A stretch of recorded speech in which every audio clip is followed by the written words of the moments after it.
All right. I am so excited to have this conversation. We have been planning for it and talking about how do we address some of the questions that real people have about AI. And when I say real people, we are not trying to sell you anything in this moment.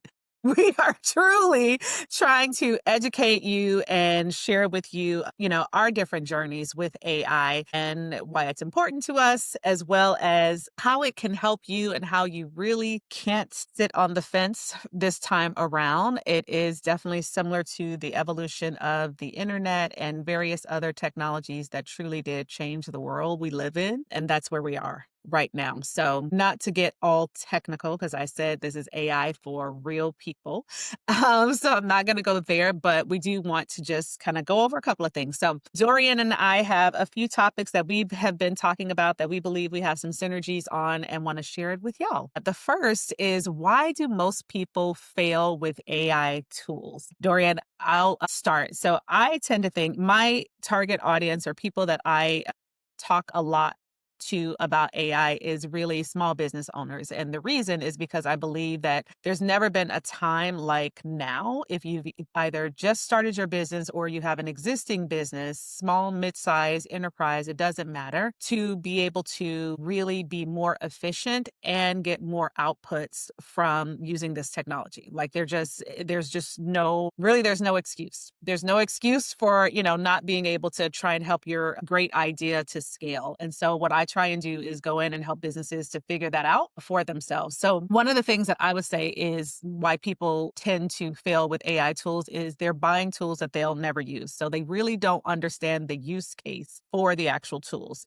You're hearing all these different things on various, platforms. It's all over social media. I need to have AI. I need to get this tool or I need to get that tool. And for your business, you don't know, like, okay, well, I don't even know where to start. And so what I try and do is come in and help people to figure out where to start or where to even take it to the next level and bring in some true end-to-end automation on the back end of your business. So we're not just talking about ask it a question. We're talking about really using it as an employee, a digital employee with rules. So Dorian, what are your thoughts? And yeah, like first of all, absolutely to all the things that you said. For me, I come from a governance lens. AI isn't new, right? I think the prevalence of it and how it's being used and what they're doing now with the data that they collect. That is your data, that's your stuff, is what's different. And it's not something that we haven't already had our hands on. I think the difference now is opportunities that exist when you use it. So I think that most people approach AI thinking that it's either magic or it's something to be afraid of. And it's neither, right? It's a tool. I mean, it's a very, very powerful one, but still just a tool. And people don't fail with AI because they're bad with technology. They fail because no one ever explained what AI actually does in plain language. When you don't understand something, you usually do one of two things. You either avoid it completely or you overshare with it. And both can be really, really risky, whether you're in a small business or you're just someone who wakes up every day and now you have access to or you're interacting with technology in a more aware way and you don't exactly know how to protect yourself. So in my opinion, avoidance of AI means missed opportunities. Yeah. And oversharing means unintended consequences.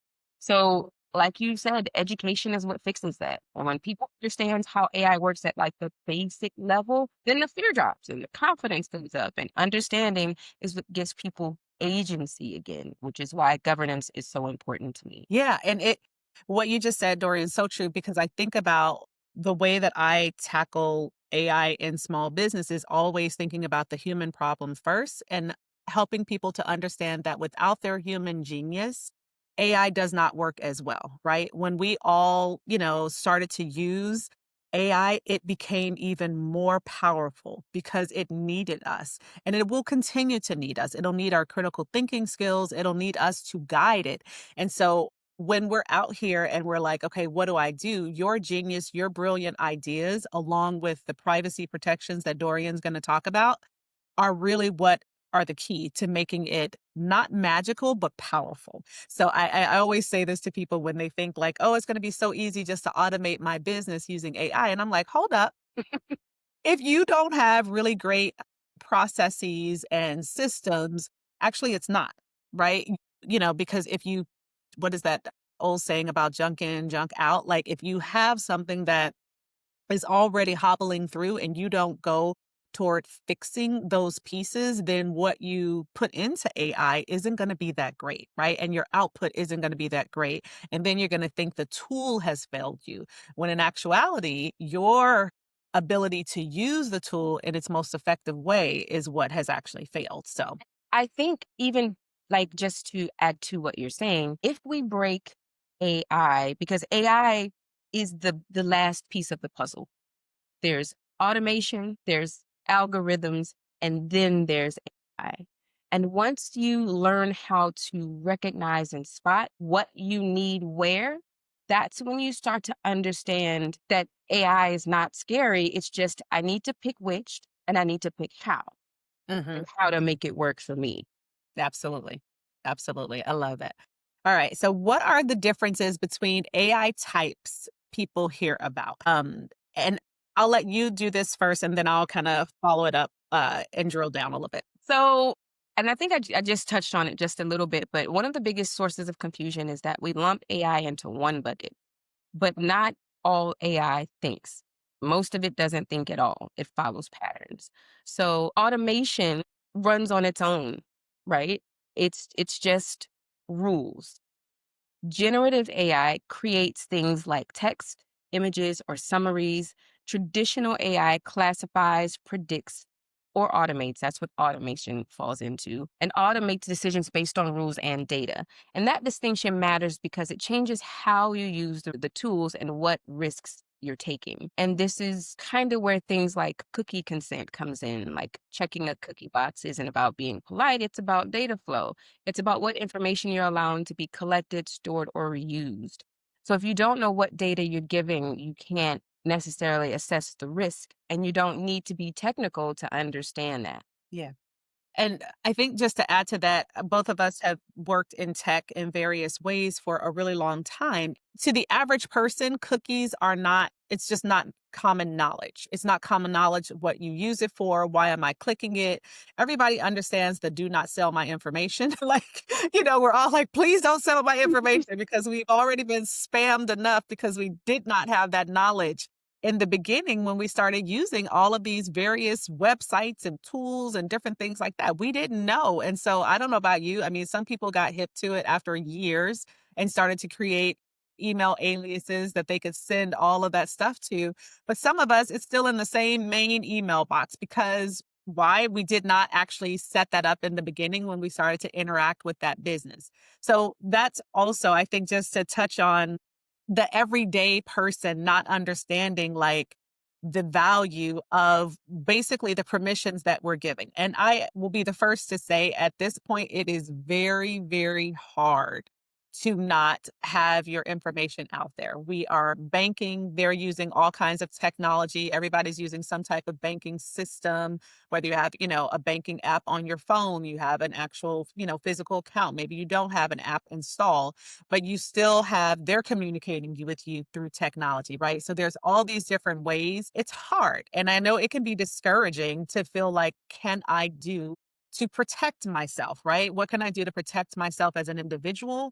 As a business, like what does that look like in this day and age? And I think some of the things that Dorian talks about, as far as like, hey, don't just click that button.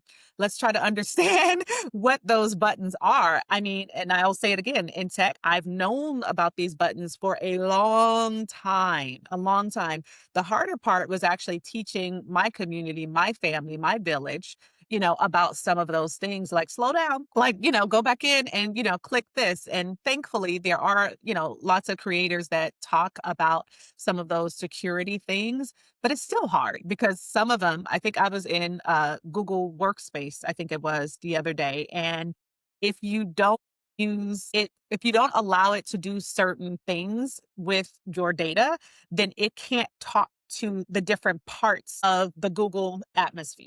Right? Like, and it just was like, Like, I don't want that. I only want this. Well, it's like, well, if you want that, then you got to click this. Cookies. And and I'm really glad that you said that because some of the websites do say like if you don't click these cookies, it will, they call it do something to your experience. Like your Yeah. experience won't be as great or you won't Yeah. the best. And they mean that, right? They Yes. mean because if you click something, it takes more than 3 seconds to get to the next thing that you're looking for, or the page takes a long time to load, or you can't see certain pieces of information, or some of it shows up as code. So they really, really use dark patterns to force you into doing the thing that, they want you to do, which is Yeah. get the information. Yeah. Yeah. And I'll say too for my small business owners, you guys, this is the thing when you are trying to, select tools.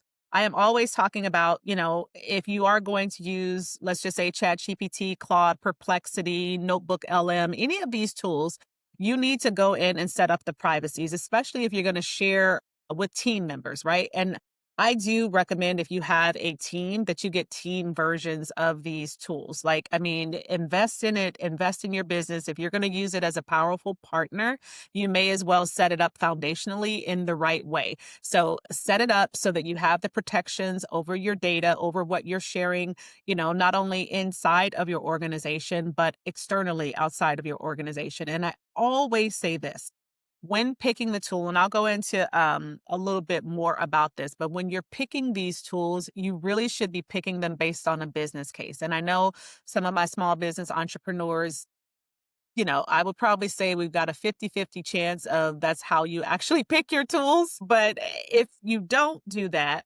not only do you have the security concerns maybe to contend with, but in addition to that, a tool that just doesn't serve your purposes, in a short amount of time, right? You get the tool, you're all excited, you feel like, yep, yep, yep, this is, right price, has the functionality. Then you go to use it and you're like, wow, that did not work like I thought it was going to work. And I don't know if I'm going to use this for my business. And then you have a dead tool. You've wasted time and energy, a tool that just really didn't serve the business case. So I will talk a little bit more about that. But I wanted to also say that when you're thinking in terms of different AI types of tools to use within your business. 100%. And I would also add to that that once you find your use case and once you implement the right settings, you have to enable your your employees. Like it has to be a company wide, even if it's 5 of you or 2 of you or 3 of you, even like all 3 of you need to be on the same page about what you're able to share as a business with these tools and how to properly use them for the job that they will be carrying out. Because you don't want someone in accounting using ChatGPT to necessarily say like add things for it, right? Because that's a lot of information that's out there. But what you could want someone from accounting to use ChatGPT for is to organize, certain or create certain frameworks or organize certain ways about, certain processes about going about it versus putting actual numbers in. So just making sure that's kind of baked into the use case and also enabling them on the back end to how to use it for its purpose for their job. And that could look different for different departments. So don't think that once you got it, it's all good to go. Yes, yes. I never forget. I think in the very beginning when OpenAI came out with ChatGPT or all that good stuff, and during that time, people were using it and people were putting in crazy information in their companies, and then this information was surfacing in different areas that it wasn't supposed to. It wasn't really gate kept, or, the guardrails around it were not established. And because those guardrails were not around it, it just wasn't being used properly. And so I am happy that now we've come, in the last 3.5 years, a long way from that. And people are knowing a little bit more about that. But some of my small business owners are still, you know, um, working their way through that, is what I'll say. And it is definitely something that I think, you know, the things that Dory and I are talking about will really help to protect you and help to get you on the right path to actually implementing AI throughout your organization and gaining the efficiencies with because I definitely believe that, you have to safeguard your intellectual property that you have within your business when you're using these tools. And so you want to make sure that as best you can, you are doing that. Jumping into just one of the other topics that we wanted to cover, what should you do before picking an AI tool? Oh, So I'm let me go. Let me go. say that again? I said, "Oh, let me go. Me." Yes, yes, yes, yes. Go ahead. Go ahead. Y'all, before people ask what features a tool has, because I'm in governance, because I want you to understand where you send in your information to, I always encourage people to ask 3 simpler questions. What data do you have to give it? Where does it go once you give it to them, and who keeps it? Documentation isn't like bureaucracy, it's self defense. It helps you understand what's happening behind the scenes with what you feed it, and it protects you from surprises later. Like, you don't need to be an engineer to make good decisions. You just need to understand the basics well enough to ask the right questions. And one important reminder here is that you don't have to outsource your responsibility just because you outsource the tool. Yeah. Yeah.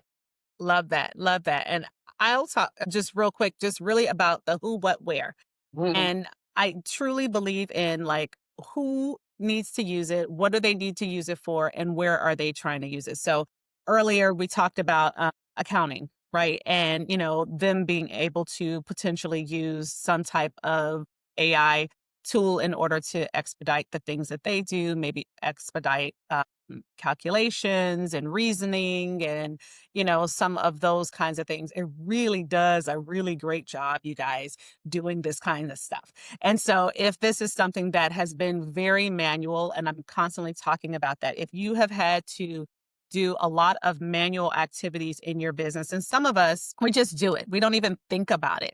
But what I am saying is let's pause and let's create a real business case as to like what you're trying to solve for. What are you trying to solve for? So if I am, let's just say I'll give a really easy use case. If I am in marketing, let's just say I'm in marketing because everybody uses this one. If I'm in marketing and I am trying to figure out how best to navigate marketing campaigns for our organization, I am usually starting out with some type of objective or alignment to some greater cause, right? Some greater goal within the company that I'm trying to then distill down to a very practical and tangible way that reaches our customers, right?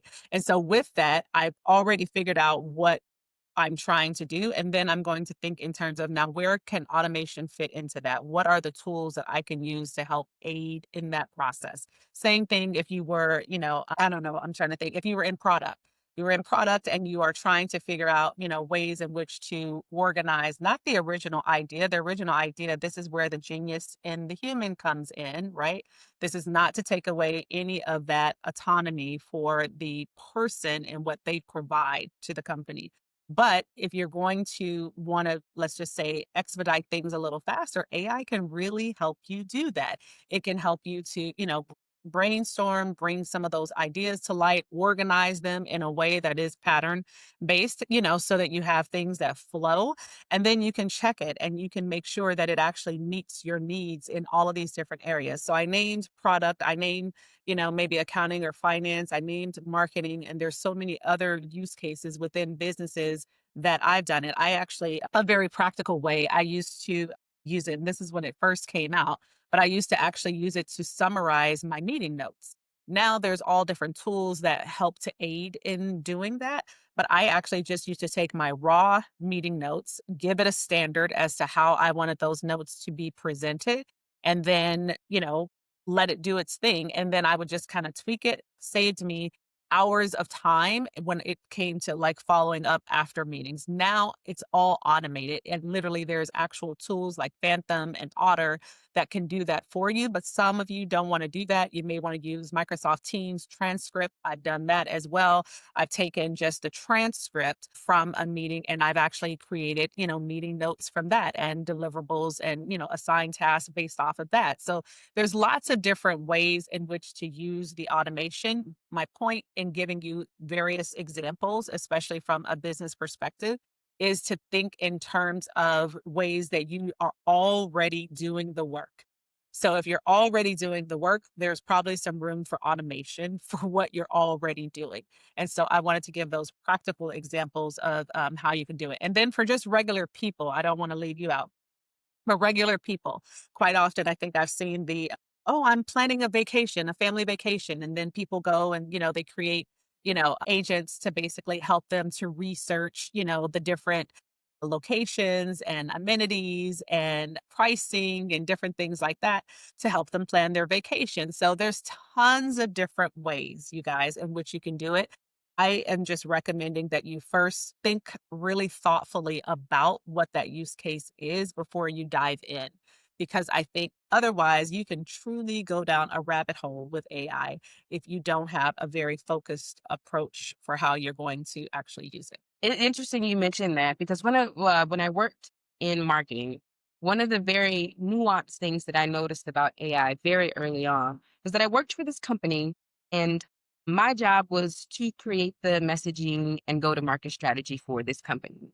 And I realized that anything that AI knew about my company and about the products that I marketed, I had written. So in a sense, I was the AI for the AI. So I had to be very careful about what approach I took and what information I gave it when I was looking for ways to automate and or supplement and or brainstorm with the thing that was looking for me for what we would produce to be its knowledge moving forward. And it was just a very interesting like epiphany, so to speak, when it came to that. Yeah. Yeah. And it's interesting. I hear so many people going, AI is going to take my job. AI is going to do this. Da, da, da, da. And so I don't think my thing is AI is going to take the job of people who don't know how to use AI. And so that is why absolutely, I feel like the country is ran on the backbone of small businesses. So I constantly want to talk to my small business owners about just having that competitive edge. Like it is going to be a differentiator, including it in your products, in your apps, all these different things is just a no brainer, at this point. And for regular people, understanding like, okay, here's how I use it best. We all learned how to use the internet. And once upon a time, believe it or not, people didn't know how to use the internet. Like literally, it was like, I don't know, and then it came to putting our information, in the like, I don't know. And now here we're at another crossroads where I will say this is even more significant, but at that time we thought that was the most significant. And like any other technology that has crossed our paths, it can be used for good and it can be used for bad. I am definitely a proponent of using it for good. And that is what we are here to talk about, not the bad things. And I know that, people have different concerns about stuff like that. And we can't address all of that here. But what we're trying to say is to use it responsibly, to use it for your good, for excelling you as an individual, not as a therapist, but as an individual for your business and things that you're trying to do to work smarter, to work faster, as well as using it to help you to manage and scale your businesses.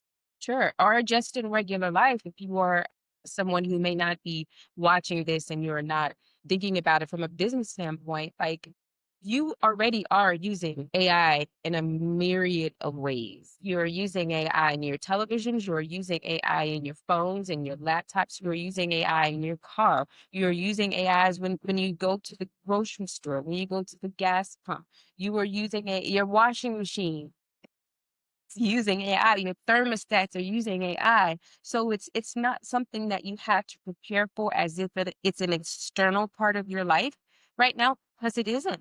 It's about recognizing where, when, how best to add it to something else that could help. So it's not something that you have to look at like you have to acquire AI or you have to get it. Like you already got it. It's at your house, y'all. It's it's in the room with you right now. You watching me on Yes. AI. Yes. Yes. Well, listen, as soon as you allow smartphones, smart TVs, like Mhm. guys, it's been, I often use this example about Netflix, and I think I put it in a video, but anyway, it was, listen, you know how Netflix comes up with those "we think you'll like," Mhm. here are these suggestions, or when you use any retail app and you come back, if you are actually like a logged in user, it'll be like, "We think you like this based on what your patterns," Sure. based on it's using AI to actually figure out like, okay, the likelihood of Otissa wanting to buy another green shirt is pretty high, and Dorian another orange is pretty high. And so therefore we will serve them up things like that because why? We want a higher chance of them purchasing something within our ecosystem.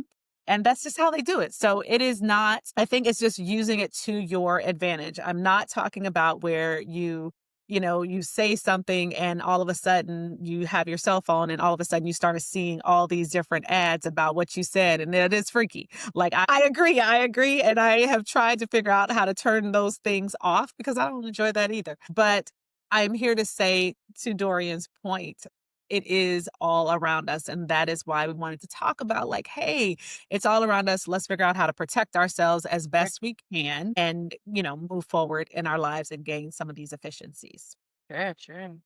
All right, I'm going to move us to our next topic. So, what is the simplest way to document a process? So, I'm going to go over this one real quick and say voice record. And I I will was say, gonna say the same thing. Yeah. right? I was a little like, I was on the fence about voice recording for a long time. Because I am a decent typer. I type really well.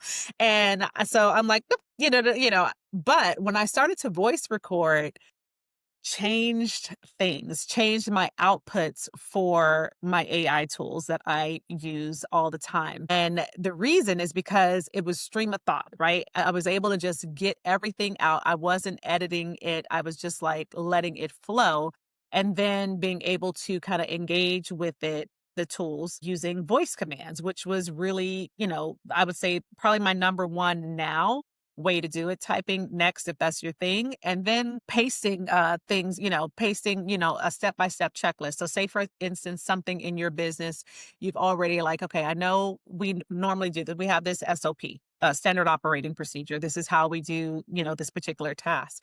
You can take that already in its current form and you can enhance it using, your AI tools. So those would be some of the ways I would say simplest way. If you don't have anything already documented, you can talk about just what you do, how you do it, and it will totally create an actual finished piece of content for you to share with your team and keep hopefully in some type of secure drive for your business, as well as being able to take a current process that you have that's not all the way there and making and refining that and enhancing it using AI as well. So you can create that step by step checklist. So maybe right now it's not quite a checklist or it's not quite procedural.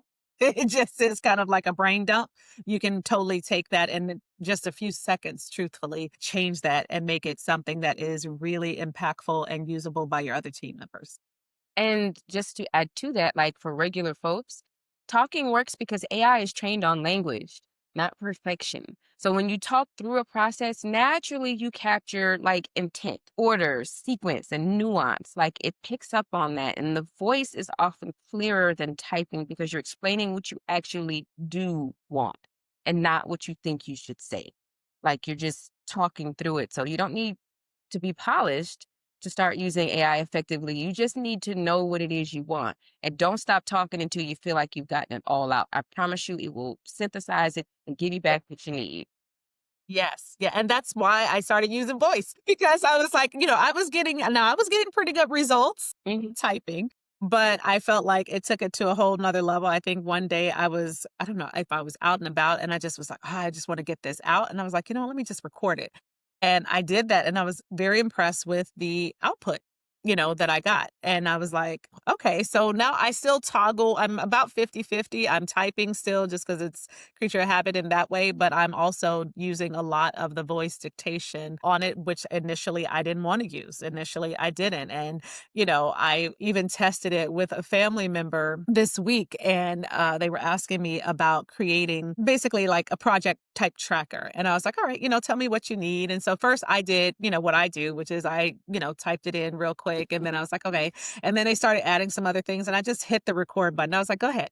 Like, go ahead and say what 100%. you want. And literally the result, they were like, "Oh my goodness." Oh, Yep. I was like, "Yeah, this is why I talk about it." I'm like, "What we just did," and we did it in, I'm telling you, no more than 6 minutes, and this is from me 100%. typing the first thing to looking at those results and then, tweaking it a little bit more, then to me just pressing record and letting them talk through it, and then getting a final, piece that they were like, "Oh my goodness, this is what I've needed." And, it created the output. This is another thing that I'll say when you're doing it, what is the output that you want it to be? Do you want it to be a Google Sheet, a Google Doc, a Microsoft Word document, an Excel document, or something else? Like, you can actually tell the AI tool what you want the output to be in, as well as, say, for instance, if you want it to be more of a document type with a table, or, I only want tables, like whatever the case may be. I want the columns set up, like this, A, B, C, D, no, no, no. And then do this one for that one. Like all of those details, it can literally do and actually give you something that's usable that you can download and continue to use in your business. So pretty cool. 100%. And for regular folks, y'all, that removes the barrier to entry. There's no more saying, well, I can't spell. I don't know what to type. I don't know what to say. I can't put it right. I don't know what this. Press the microphone and speak, Yeah. my babies.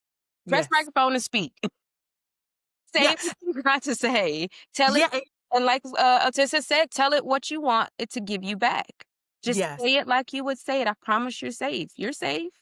And then here, let me also say this. I just thought of this shortcut for people that are like, I don't know what it should look like and this and that. Okay, you all have used Google. I think like everybody in the world, somebody has used Google. If you have used Google, Google has images. You can actually say, I want something that looks like blah. And then you click images and you can look at samples of what it is that you may be thinking about, but just, don't know how to create. You can actually download those images, upload those into your AI tool. And then if you, of course, have Atlas or Comet, you could actually, use it through the browsers because it gives you a different way in which to do it because it's connected to your browser.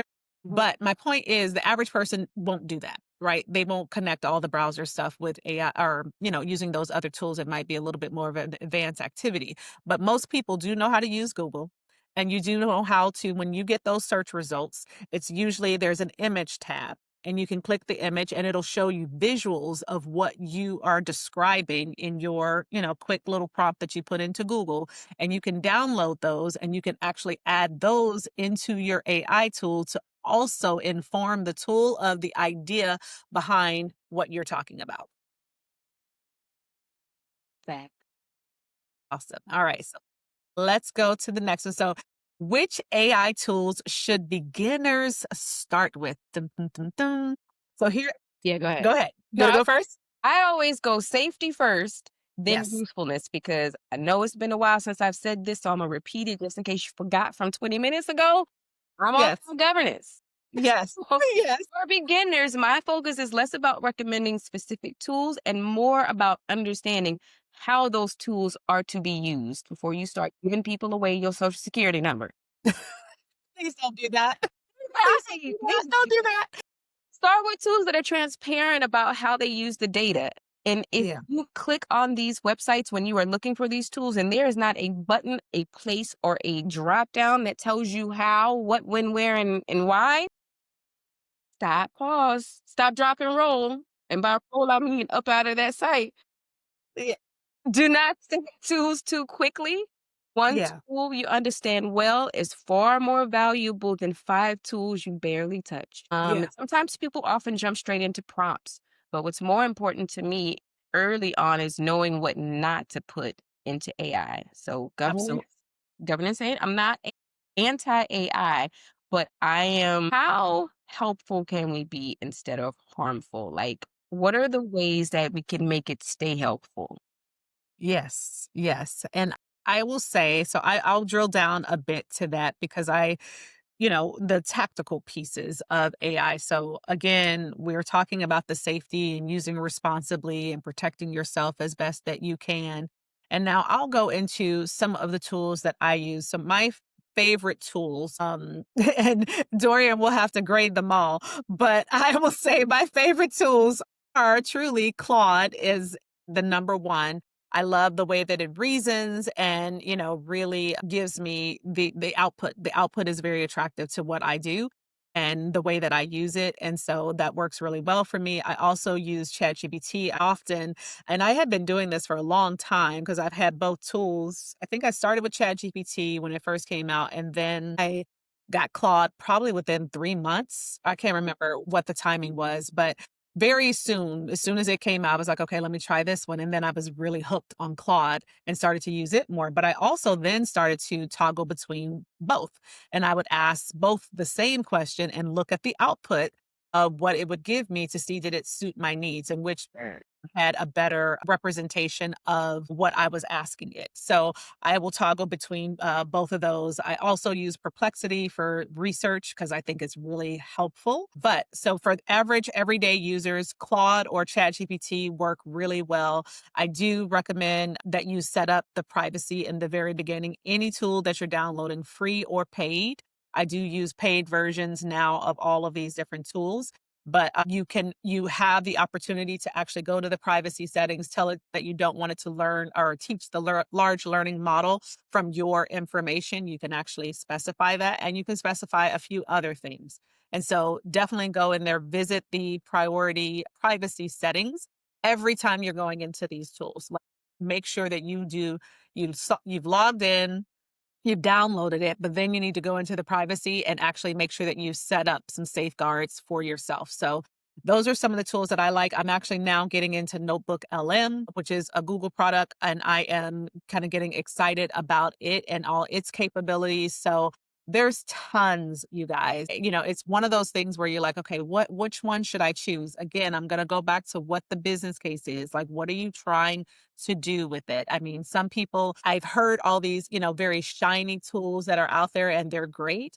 But if you're not careful, you'll end up with about 10 to 15 different tools, and it just is a time drain. And you're not going to use them all, 100% of the time, barely 50% of the time. So I try to go with tools that give me most of what I want. I don't create a ton of images. I create some. So the Nana Bananas, those are amazing, but that's not my thing, for what I do.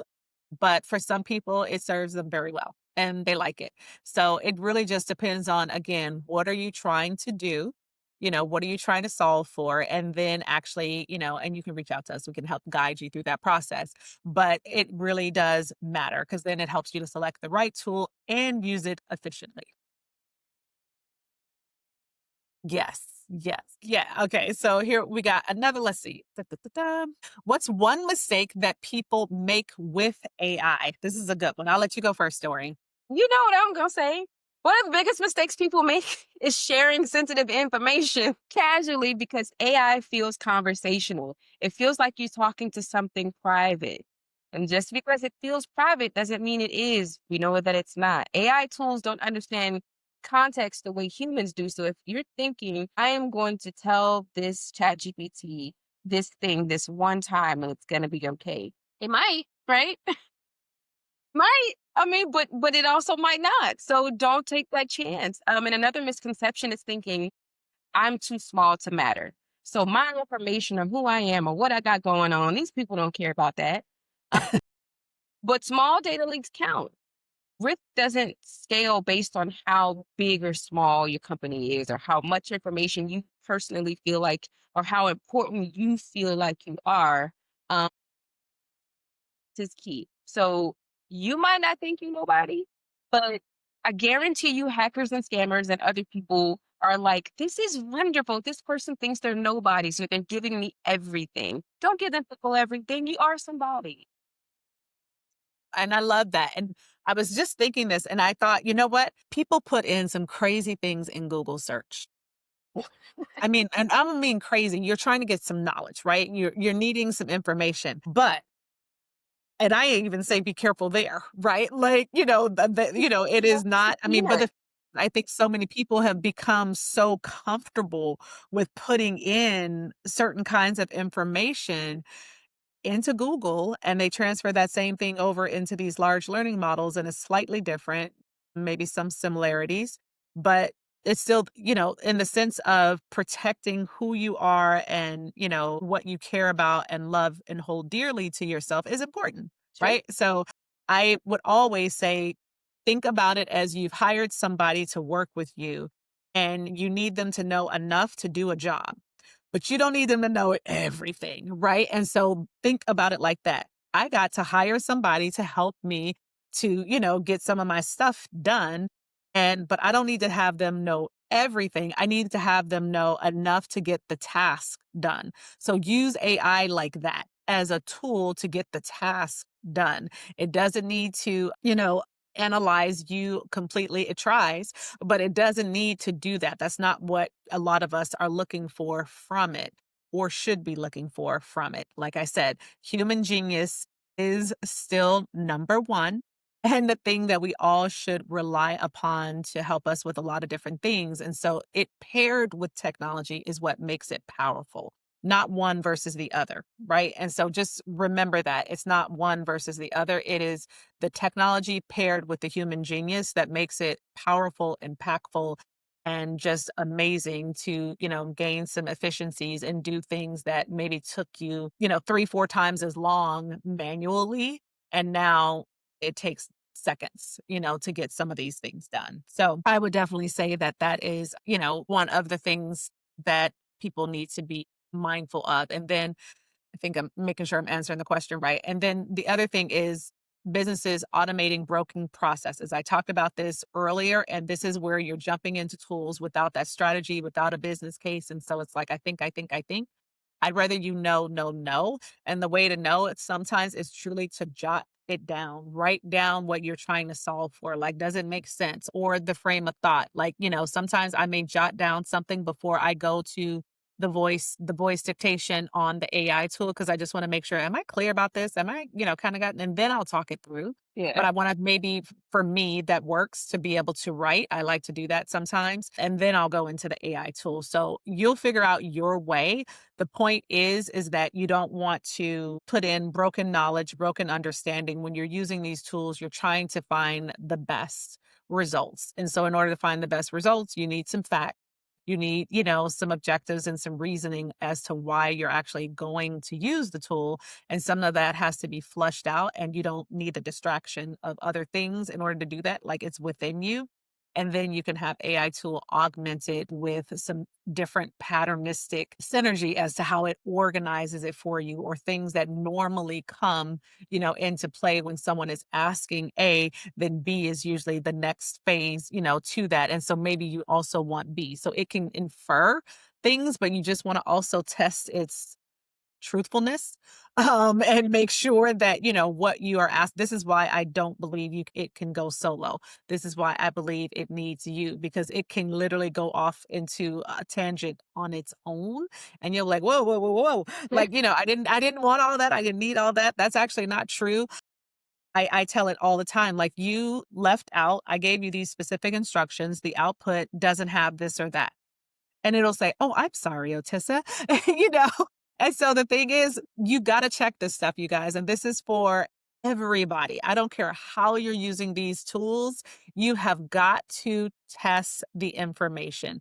Do not just give, without any review, you know, anybody else, right? Let that be between you and the AI tool, but do not give that to someone else. Review the information, look at it, make sure that it actually set out to do what you intended it to do. So does it actually give that full deliverable, and did you actually set it up? And there's ways in which to do that. I'm not going to go all into that now, but there's ways in which to set up your project so that you actually have rules and real guidance as to what you want to achieve and what you don't want it to do. I don't want you to lie to me. I don't want you to embellish. I don't want you to hallucinate. I want you to always, challenge me, challenge the thought, tell me where you got these details and facts from. I want to see it. I want to cite it, like all those kinds of things. So there's other things that we have to do. If you're just asking your AI tool, hey, create this kind of document for me, you're only really scratching the surface of its power. For sure. All right. So one of our final things that we'll talk about is, what's the one thing someone should do after watching this video? Well, if look at my eyes. All right. If you do just one thing after watching this, I want it to be a simple safety check on the tools you already use. Go in there and review your settings, look at permissions, pay attention to data sharing defaults. I don't want you to quit your tools. You don't need to unplug. I just want you, if you don't do nothing else, you just need to use them intentionally. Leadership starts with awareness. And if you can't figure it out, you can find me on TikTok, on Instagram, on LinkedIn. I'm Dorian Wilson or Dorian Wilson at SheGovAI. If you want to email me, SheGovAI on TikTok. Find me. You got questions? I may have some answers. I'll do my best, but do what I just said. And then if you can't figure that out, contact me and we can figure out the rest. What about you? Love it. I love it. I love it. I'm going to say pick one business task this week. I teach this in a workshop. I talk about it all the time because I don't want people to be overwhelmed by AI. It's already for some a little daunting, because it's new technology and you got to go through a bit of change and behavior change and mindset change in order to actually get there. And so, what I recommend is taking one business task that you do currently. So, just look at your day to day. What are the things that you need to accomplish? Pick one of those things and then actually try and scope out like, okay, what would it be if I could have this, automated? Like, what would I want? What would I want to kind of, not do? But first, you got to write down what you do. And then you can write down ways in which it can be automated. And you can ask the AI tool to help you to achieve that. So I would always say start out with one thing. And then, of course, you can contact me. I'm Otissa Johnson, Brevara. I am on LinkedIn. I am as well on TikTok and Instagram and Facebook. So you can definitely contact me directly and soon to be on YouTube. So excited about that in the new year. But we love doing this. I think if you've heard nothing else from this conversation, from Dorian and from myself, we love doing this. We love talking about it and we love sharing, our knowledge with you guys and helping to just ease you into this new wave of technology that is all over the place, you guys. So even if you think like, well, I don't have any of those tools or to mention, guess what? The tools that you do have, your bank, they're using it. That store that you go to, they're using it. The Department of Water and Power, the gas company, all the utility companies, they're using it. Your car, if you got an electric car, it's using it. So it is all around you. What I am trying to talk about and what Dorian is saying, use it safely, use it to your advantage, understand how you can have a creative and business edge, as well as life edge as we go into 2026. So we are super excited. More to come, you guys. Thank you for listening to us and please reach out. We're here.